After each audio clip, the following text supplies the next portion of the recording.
Namaku Wiryo, usia 78 tahun. Dan sejak 3 tahun lalu, hari-hariku dihabiskan di kursi goyang tua yang kuposisikan di sudut teras rumah, menghadap jalanan kecil yang kini lebih sering lengang daripada ramai. Aku masih ingat saat jalan ini dulu penuh canda tawa, tamu datang silih berganti. Tapi kini, semua telah berubah. Aku pernah punya segalanya. Rumah besar, mobil, bisnis yang tak pernah sepi pelanggan, dan nama baik yang dihormati. Orang-orang datang menunduk saat berjabat tangan denganku. Mereka tersenyum lebar, menyebutku Bapak Wiryo yang dermawan. Tapi itu dulu, waktu masih jadi tuan di rumah ini, bukan sebagai penghuni yang dilupakan. Aku ingin membagikan kisah ini, bukan karena aku ingin mengeluh dan tidak bersyukur, tapi karena aku pernah mengira bahwa masa tua adalah masa tenang dan bahagia. Sampai akhirnya aku sadar bahwa menua dan dilupakan adalah luka paling menyakitkan. Sebelum lanjut, dukung channel Cerita Usia Senja dengan menekan tombol subscribe dan tonton sampai akhir. Karena mungkin kisah ini akan menjadi pelajaran berharga untukmu. Istriku, almarhum Bu Sri, meninggal 7 tahun lalu. Sejak itu, rumah ini mulai kehilangan nadinya. Anak-anakku, 3 orang yang dulu kugendong satu persatu dengan tangan ini, sekarang hidup di kota besar. Mereka bilang sibuk. Katanya, "Maaf Pak, saya belum bisa pulang." Padahal aku tak butuh apa-apa, hanya ingin ditemani duduk sebentar. Tapi bahkan itu terlalu mewah untuk diminta. Aku tak marah, tidak juga kecewa, hanya kosong. Setiap pagi, aku membuat teh sendiri. 2 cangkir, seperti dulu saat Bu Sri masih ada. 1 untukku, dan 1-nya kucurahkan perlahan ke tanah. Kubayangkan ia masih duduk di sampingku, sambil berkata, "Tenang saja ya, kita tetap punya satu sama lain." Sekarang, suara itu hanya tinggal gema di benakku. Di kamar belakang, ada sebuah lemari kayu jati yang tak pernah lagi dibuka oleh siapapun selain aku. Di sanalah hidup masa laluku. Album-album foto, surat ucapan ulang tahun dari anak-anak waktu kecil, dan sisa-sisa harapan yang belum sempat kutitipkan. Ada satu foto yang paling sering kutatap. Foto keluarga saat kami liburan ke Jogja. Aku di tengah, menggandeng Bu Sri, dengan 3 anak kecil tertawa memeluk kakiku. Waktu itu kami belum kaya, tapi entah kenapa, rasanya lebih bahagia. Setelah bisnisku meledak, aku mulai lupa bagaimana rasanya makan bersama tanpa terburu waktu.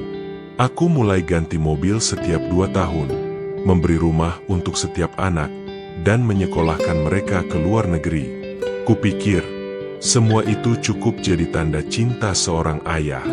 Namun siapa sangka, cinta ternyata tidak selalu soal memberi, tapi juga soal hadir. Dan aku mungkin hadir terlalu sedikit ketika mereka masih kecil. Kini, mereka punya hidup masing-masing. Anakku yang pertama, Dimas, kini jadi manajer perusahaan besar di Jakarta.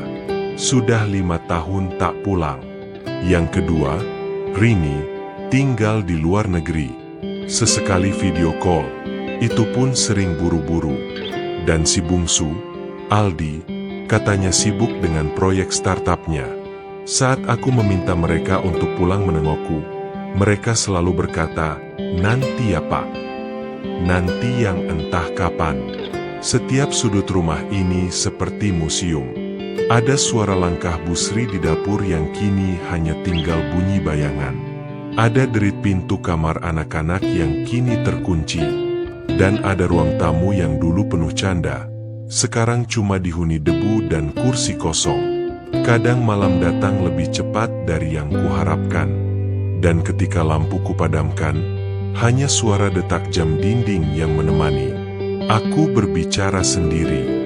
Kadang menertawakan lelucon lama, kadang menangis tanpa suara. Seseorang pernah berkata padaku, uang bisa membeli segalanya, Pak. Tapi tidak. Uang tidak bisa membeli satu pelukan dari anak sendiri. Tidak bisa membeli perhatian. Tidak bisa membeli waktu yang hilang. Aku pernah punya banyak. Tapi aku tidak pernah benar-benar kaya. Setiap pagi, ada satu orang yang selalu menyapaku. Namanya Maman, tukang sayur keliling. Umurnya mungkin setengah dari usiaku. Tapi entah kenapa, ia satu-satunya yang tak pernah lupa berkata, "Selamat pagi, Pak Wiryo. Sudah sarapan?" Ia kadang memberiku bonus tomat, atau setangkai seledri. Pernah pula memberiku kue sisa jualan. "Ini buat Bapak. Gratis. Biar pagi Bapak manis," katanya sambil tertawa. Anak-anaknya kadang ikut. Mereka lari-lari di halaman, dan aku suka memperhatikan mereka. Ada kehidupan di situ. Ada suara. Kadang aku berpikir, mungkin Maman bukan orang kaya, tapi ia lebih dekat dengan kebahagiaan dibanding siapapun yang dulu sering berkunjung ke rumahku hanya karena uang. Di dalam laci meja kecil di kamarku, ada puluhan lembar surat yang tak pernah kukirim. Surat-surat itu kutulis untuk anak-anakku. Ada yang berisi nasihat, ada yang hanya berisi rindu, dan ada yang tak lebih dari satu baris. "Ayah kangen kamu, Nak." Aku menulis surat-surat itu bukan untuk dibalas, tapi karena menulis membuat hatiku tidak sesepi biasanya. Kadang aku berharap suatu saat mereka menemukannya, saat aku sudah tak ada, dan tahu bahwa aku tidak pernah berhenti mencintai mereka, meski mereka menjauh. Lucu ya? Dulu aku yang membiayai semuanya. Sekarang, bahkan untuk meminta waktu mereka, aku merasa tidak punya cukup harga. Ada satu surat yang kusimpan paling rapi. Surat untuk Aldi, anak bungsuku. "Nak, ayah dulu terlalu sibuk mencari uang, sampai lupa mengajakmu main layang-layang. Ayah tahu, mungkin waktu tak bisa diulang. Tapi jika kamu sempat pulang, ayah ingin sekali duduk denganmu di teras seperti dulu. Ayah rindu." Bukan sebagai pria dewasa, tapi sebagai anak kecil yang dulu selalu memanggil ayah dengan tawa. Surat itu sudah 3 tahun belum kukirim. Entah karena takut, atau karena aku sudah tahu akhirnya. Tahun lalu, saat ulang tahunku yang ke-77, aku mencoba sedikit berharap. Aku kirim pesan ke ketiga anakku. "Ayah ulang tahun minggu depan. Kalau kalian sempat, pulanglah sebentar. Tak usah bawa kado. Cukup peluk ayah." Tidak ada yang menjawab di hari itu. Baru seminggu setelah ulang tahun, Rini membalas dengan emoji sedih dan kalimat singkat, "Maaf ya, Yah. Banyak kerjaan. Semoga sehat selalu." Tidak apa-apa. Aku bahkan sudah memasak banyak nasi kuning hari itu. Kubagikan pada tetangga. Maman datang dan membantu. Anak-anaknya ikut bernyanyi kecil, dan mereka meniup lilin untukku. Rasanya hangat, meski bukan keluargaku yang meniupnya. Aku tersenyum. Mungkin karena lilin itu tidak hanya memadamkan nyala kue, tapi juga sisa-sisa harapanku. Suatu sore, seorang pemuda duduk di pagar depan. Bajunya lusuh, matanya sembab. Aku hampiri dia, tawarkan segelas teh. Ia awalnya menolak, tapi akhirnya duduk bersamaku di teras. Namanya Bagas. Dia baru kehilangan pekerjaan dan ditinggal kekasihnya. Dia tak tahu harus pulang kemana. "Kenapa Mas Bagas bisa sampai ke sini?" tanyaku. Dia menatapku dan menjawab pelan, "Saya nggak tahu, Pak.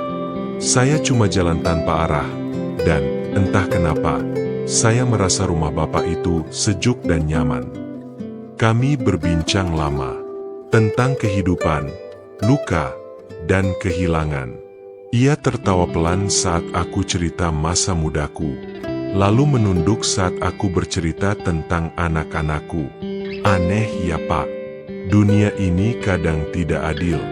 Orang baik malah sering dilupakan. Aku menepuk bahunya.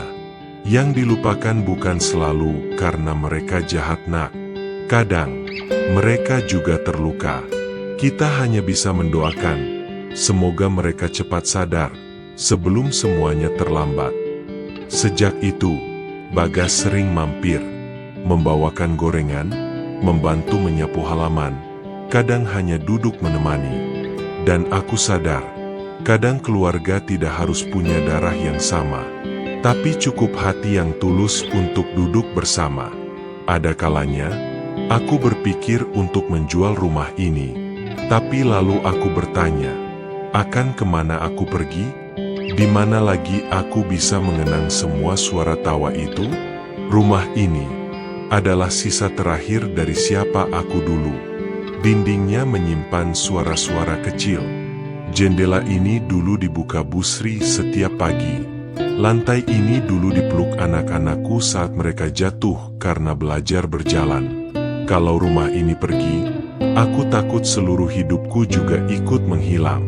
Aku hanya berharap, jika suatu hari nanti, aku sudah tak bisa membuka pintu lagi, ada seseorang yang akan masuk dan berkata, "Pak Wiryo, kami pulang." Meskipun itu bukan anakku, meskipun hanya mimpi. Minggu pagi itu, Bagas yang menemukan aku tak sadarkan diri di kursi goyang. Tanganku masih menggenggam cangkir teh. Rumah sepi, televisi masih menyala. Ia membawaku ke rumah sakit, tapi Tuhan lebih dulu menjemput. Di dompetku, ditemukan secari kertas bertuliskan, "Jika suatu hari aku pergi, jangan tangisi kepergianku. Cukup doakan agar aku bisa duduk di taman surga bersama Bu Sri, sambil menikmati teh hangat di pagi hari." Pemakamanku sepi, hanya Bagas, Maman, dan beberapa tetangga yang datang. Tidak ada anakku, tidak ada karangan bunga. Namun Bagas berdiri di depan makamku dan membacakan surat terakhir yang kutulis. Ia mengangkat kepalanya dan berkata, "Bapak bukan hanya seorang ayah yang baik, tapi juga teman yang tidak pernah menghakimi. Dunia ini kehilangan seseorang yang paling mengerti rasa sepi." 3 tahun kemudian, Dimas akhirnya datang.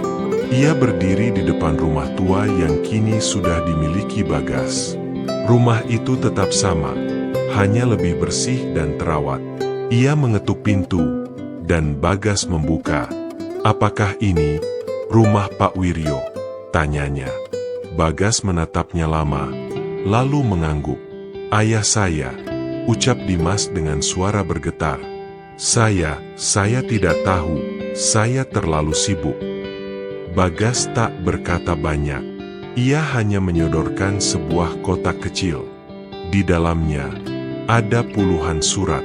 Semua untuk Dimas, Rini, dan Aldi. Surat-surat itu belum pernah dikirim. Dimas membaca satu persatu di teras yang sama, tempat ayahnya dulu duduk. Air matanya jatuh, tapi tak bisa mengubah apapun. Kadang, hidup memberi kita kesempatan untuk menjadi seseorang yang berarti. Tapi kita sering memilih sibuk mengejar sesuatu yang membuat kita lupa siapa yang dulu paling mencintai kita tanpa syarat. Pak Wiryo mungkin bukan orang yang sempurna, tapi ia adalah simbol dari ribuan orang tua di luar sana yang hanya ingin satu hal di masa tua mereka: dikenang, dihargai, dan ditemani. Jangan tunggu sampai semua hanya tinggal batu nisan. Karena pada akhirnya, bukan kekayaan yang membuat seseorang benar-benar kaya, tapi siapa yang masih mau datang.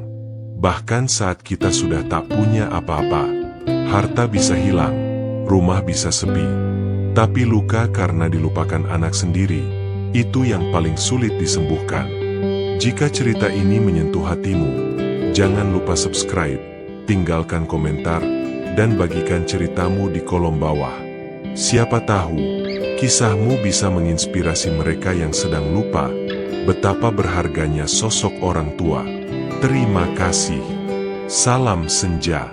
Karena di usia senja, cerita menjadi cahaya.